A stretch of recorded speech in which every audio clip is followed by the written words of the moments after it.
আমার প্রিয় ভাইরা, ইসলাম এমনি এমনি আসে নাই। ইসলামের জন্য সাহাবায়ে কেরাম মার খেয়েছে, রক্ত দিয়েছে, লাঞ্ছিত হয়েছে, শরীরের রক্ত ঝরেছে, এরপরে সেন্সেলেস হয়ে জমিনের মধ্যে পড়ে গেছে।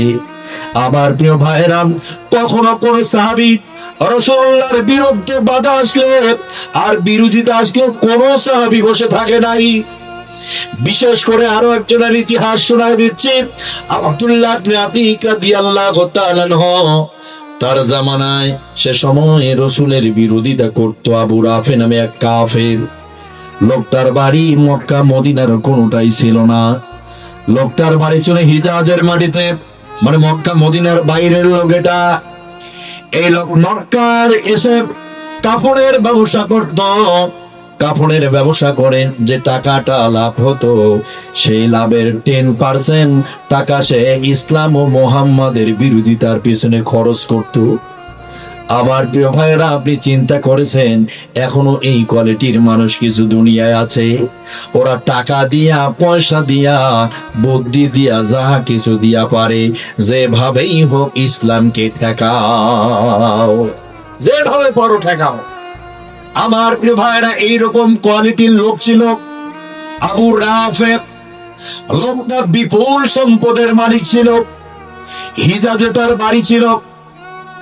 হিজাজ থেকে এসে মক্কা মদিনায় এই ষড়যন্ত্র, এই অবস্থার সৃষ্টি করে বের হতো, কিন্তু সাহাবায়ে কেরাম কেউ তাকে ধরতেই পারলো না।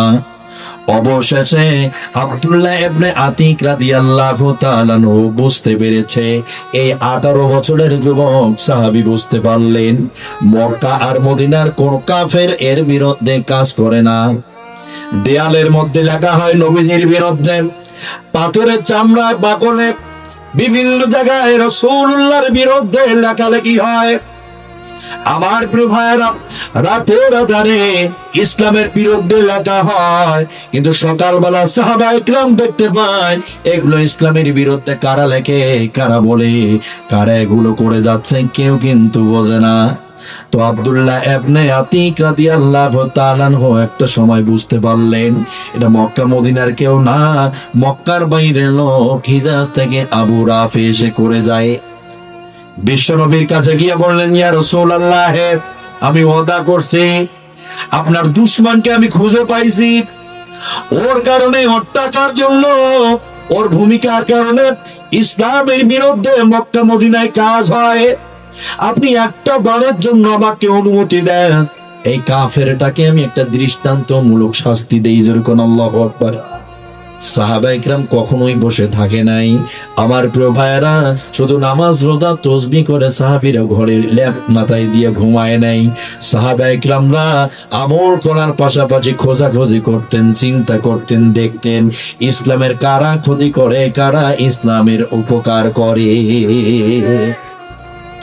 এই দায়িত্বটা সাহাবীদের যেমন ছিল, সেই দায়িত্বটা উম্মতে মুহাম্মাদী যারা বিশ্ব নবীর উম্মত, আমাদের উপরে চলে এসেছে। আমার প্রিয় ভাইরা, একটু লক্ষ্য করুন।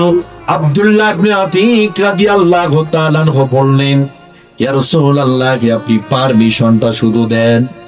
বিশ্বনবী বললেন, পারমিশনটা দেওয়া যাচ্ছে না, কারণ তোমাদের সংখ্যা কম, তোমাদের মনোবল জনবল কম, অস্ত্র শস্ত্র নাই।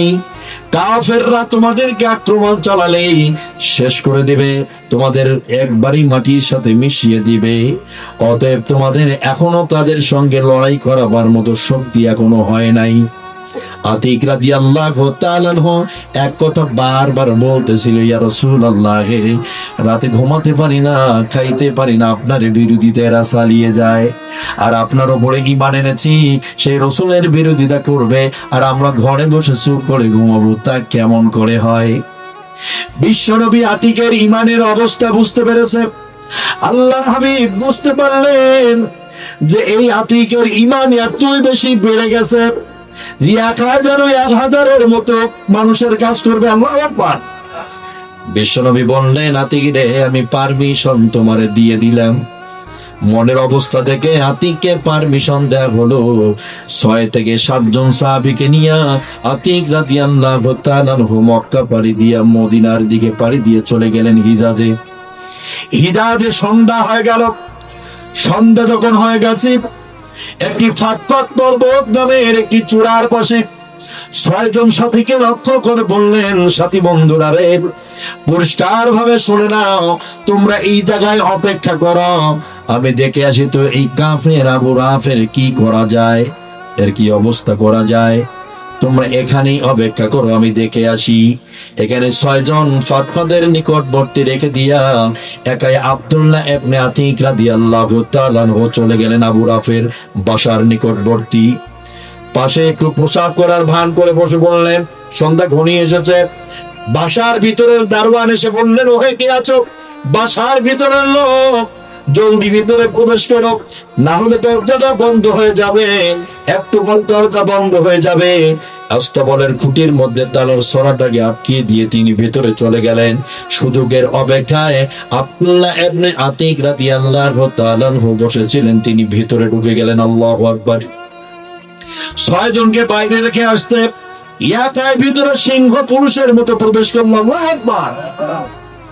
ঈমান আর শক্তি, মনোবল কতটা চিন্তা করছেন? ঈমান কারে কয়? আপনি পারবেন, একাই লড়াবার মতো ক্ষমতা কি আপনার আছে? কিন্তু আব্দুল্লাহ ইবনে আতিক রাদিয়াল্লাহু তাআলা ভিতরে চলে গেলেন।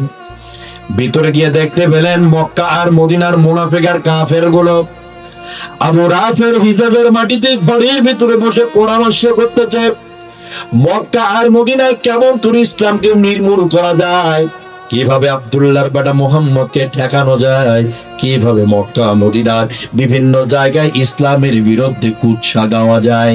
এগুলোকে নিয়ে তারা সেই আবু রাফের ঘরের ভিতরে খাসকামরার ভিতরে পরামর্শ চালাচ্ছে।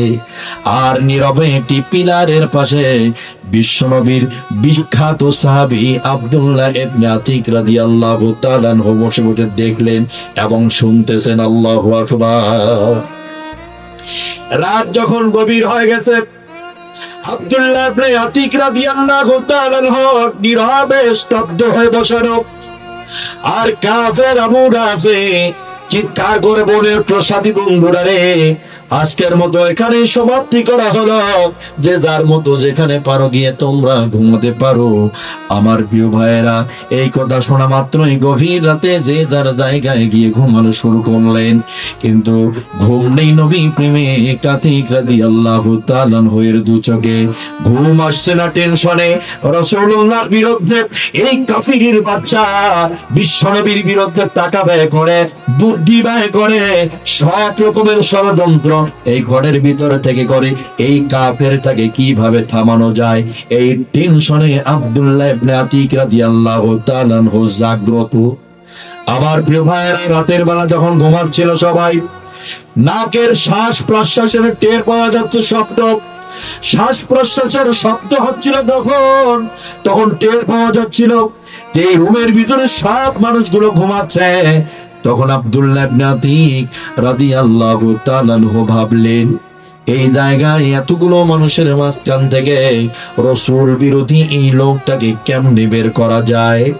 যেমনই ভাবা তেমনি আল্লাহ বুদ্ধি দান করলেন। জোরে কোন মারহাবা। বুদ্ধি বেরিয়ে আসলো, যদি আমি এই গভীর রাতের মধ্যে আবু রাফের নামটাকে ধরে একটা বার ডাক দিতে পারি, তাহলে অবশ্যই আবু রাফে আমার ডাকে সাড়া দিবে। আর যেমনি সাড়া দিবে তেমনি তারে আমি এক কপি গর্দানটা মাথা থেকে নামাইয়া দেব। সাহাবীদের এই হাদিস গুলা কি আপনারা শোনেন নাই জীবনেও? এগুলো কেউ কি ওয়াজে বলে না, কারণ বলবে এটা কেমনে, কলিজা কাঁপে। এই হাদিসগুলো আজকে যদি আমরা বাংলাদেশের প্রতিটি মাহফিলে শোনাতাম, ইতিহাসগুলো যদি তুলে ধরতাম, তাহলে নবী প্রেমিক যুবকরা তৈরি হয়ে যেত। ইসলামের বিরুদ্ধে কেউ কথা বললে ওরে এক থাপ্পড়ায়া 32টা দাঁত ফালাইয়া দিত। আমার প্রিয় কলিজার টুকরা সিরাজগঞ্জবাসী, নবীর সাহাবী আব্দুল্লাহ ইবনে আতিক রাদিয়াল্লাহু তাআলা যেমনি চিন্তা তেমনি ভাবা, তেমনি তাদের ফলাফল শুরু করে দিলেন। অন্ধকারের ভিতর থেকে চিৎকার করে বলা শুরু করলেন, কোথায় আবু রাফে তুমি? যখন বলেছে আবু রাফে তুমি কোথায়, ঘুমের মধ্যে আবু রাফে সারা দিল, এই তো আমি এখানে। যেমনি বলেছে আমি এখানে, তেমনি আব্দুল্লাহ ইবনে আতিক রাদিয়াল্লাহু তাআলা তার খাপের ভিতর থেকে তরবারিটাকে বের করলেন, আর একটা কোপ বসিয়ে দিলেন অন্ধকারের ভিতরে। কোপটা তার শরীরে পুরোপুরি লাগলো না, আমার প্রিয় কলিজার টুকরা না, কোপটা গিয়ে ভিন্ন জায়গায় লেগে তরবারির আওয়াজটাতে সারাত করে উঠলো, অনেকের ঘুম ভেঙে যাওয়ার মতো। আবার প্রিয় ভাইয়েরা, আব্দুল্লাহ ইবনে আতিক রাদিয়াল্লাহু তাআলা চিন্তা করলেন, এই অবস্থায় যদি ধরা পড়ে যায়, কাফিরগুলো আমাকে ছিন্ন বিচ্ছিন্ন করে ফেলবে, আমাকে টুকরা টুকরা করে দেবে, অতএব ধরা পড়া যাবে না। ওই জায়গায় আতিক রাদিয়াল্লাহু তাআলা কণ্ঠের স্বরটাকে পরিবর্তন করলেন, করে বললেন, কি ব্যাপার আবু রাফে, তুমি একটু আগে চিৎকার করলে কেন? যেমনি বলেছে কে যেন আমার উপরে আক্রমণ করেছে, কোপ দিয়েছে। আল্লাহর নবীর সাহাবী তখন বলেছে, কে কোপ দিয়েছে? আবু রাফে বললেন, না জানি কে যে কোপ দিয়েছে। যখনই বলছে কে যেন কোপ দিয়েছে, তখনই দ্বিতীয় কোপ বসানো হয়েছে। তৃতীয় কোপে আবু রাফে ইসলাম বিরোধী মানুষটা, যার ভূমিকার কারণে রাসূলুল্লাহর বিরুদ্ধে মক্কার মাটিতে লেখা হতো, যার ভূমিকার কারণে মক্কার মাটিতে রাসূলুল্লাহর বিরুদ্ধে কুৎসা গাওয়া হতো, যার টাকা পয়সা খরচ করে রাসূলুল্লাহর ইসলামকে থামাবার জন্য চেষ্টা চালাতো, ওই লোকটাকে তৃতীয়বার কোপ দিয়া ডাইরেক্ট তার জাহান্নামে পাঠিয়ে দিল। আমার প্রিয় ভাইয়েরা, আমরা বাংলাদেশের প্রশাসনকে বলতে চাই, এই দেশে এখনো ইসলাম প্রেমিক জনতা আছে, এখনো আল্লাহওয়ালা আছে, কিন্তু আপনাদের চোখে হয়তো ধরা পড়ে না, এখনো ইসলাম প্রেমিক যুবক আছে রে, যারা কোরআনের বিরুদ্ধে কথা বলে, যেমন আবু সরকার, এরপরে ফাহাদ মজহার নামের এই জালেমটা। আপনারা দ্রুত এদেরকে ধরে ফাঁসির দড়িতে ঝোলান, অথবা তাদের বিচার করেন। বিচার যদি না করেন, আর জনতা ইমানদার যুবকরা যদি তাদের পায়ে ছিন্ন ভিন্ন করে ছিঁড়ে ফেলবে, ঠিক না? ছিঁড়ে ফেলে দেবে। এদের যদি বিচার না হয়, এদের ব্যবস্থা কিন্তু ইমানদাররা নিজের হাতে করবে, তখন কিন্তু অন্য কিছু বললেও উপায় খুঁজে পাবেন না। অতএব দ্রুত ইসলাম বিরোধীদের গ্রেপ্তার করে জেলে ভরেন, এটা আমাদের ইমানের দাবি। কথা বলে না কেন? এটা আমাদের ইমানের দাবি। যদি না ধরা হয়, ওদের পক্ষ যদি নেওয়া হয়, নিরাপত্তা যদি দেওয়া হয়, চলে বলে কোলে কৌশলে যদি তাদের ছেড়ে দেওয়া হয়, আমরা বুঝবো আপনারা আমার প্রিয় ভাইরা, লক্ষ্য করুন, আব্দুল্লাহ ইবনে আতিক রাদিয়াল্লাহু তাআলা সেখানে আবু রাফেকে এই অবস্থা করেছে। দ্রুত বাসার ভিতর থেকে বের হওয়ার সময়, দরজা থেকে পাড়ি দেওয়ার সময়, দরজার একটি রোটের পাশে পাটা লেগে তার পাটা ক্ষত হয়ে গেল, পাটা দিয়ে প্রচুর রক্ত ঝরে গেল, ব্যাপক রক্ত খনন হয়ে গেল। তখন আব্দুল্লাহ ইবনে আতিক রাদিয়াল্লাহু তাআলা তার মাথার সুন্নতি পাগড়িটা খুলে দুই ভাগে বিভক্ত করলেন। তখন আল্লাহু আকবার, মাথার পাগড়ি শুধু মাথায় থাকে না, অনেক সময় এই সুন্নতি পাগড়ি দিয়া ব্যান্ডেজ উপরে লাগতে যেতে পারে। এই সুন্নতি পাগড়ি দিয়া আব্দুল্লাহ ইবনে আতিক রাদিয়াল্লাহু তাআলা পাটা ব্যান্ডেজ করলেন অর্ধেকটা দিয়া, আর অর্ধেক পাগড়ি দিয়ে কোমরের মধ্যে বেঁধে তার শক্তি সঞ্চার করলেন। ওখান থেকে ফাতফাত পর্বতের পাশে গিয়া 6 জন সাথী বন্ধুকে বললেন, দ্রুত চলে যাও নবীর সাহাবীরা, আল্লাহর হাবিবকে জানিয়ে দাও কাফিরের বাচ্চাটাকে, যে দুনিয়ার জমিনে আল্লাহর রাসূলের বিরুদ্ধে কথা বলে, তার ভূমিকার কারণে ইসলামের বিপক্ষে কাজ করা হয় মক্কা মদিনায়, আজ আমি ওই জাহান্নামীটাকে হত্যা করে জাহান্নামে পাঠিয়েছি, দ্রুত চলে দাও। সাহাবীরা 6 জন চলে গেলেন বিশ্ব নবীর দরবারে। আব্দুল্লাহ ইবনে আতিক রাদিয়াল্লাহু তাআলা রয়ে গেলেন সেখানে। সকাল পর্যন্ত অপেক্ষা করতেছেন, আসলে এটা পুরোপুরি মরছে নাকি আধা মরা হয়েছে দেখার জন্য। ভোর হয়ে গেল, সুবে সাদেক নেমে আসলো। সকালের যখন মানুষের ঘুম ভেঙে যাবে, মোরগের ডাকাডাকি শুরু হয়ে গেছে, চতুর্দিকে কুকুরুষ্কু। আমার প্রিয় ভাইরা, এর মধ্যে কে যেন একজন হিজাদের একটি পাহাড়ের উপরে দাঁড়িয়ে বললেন একটি শোক সংবাদ, হিজারের অন্যতম কাপড় ব্যবসায়ী আবু রাফি আজ নিহত হয়েছে।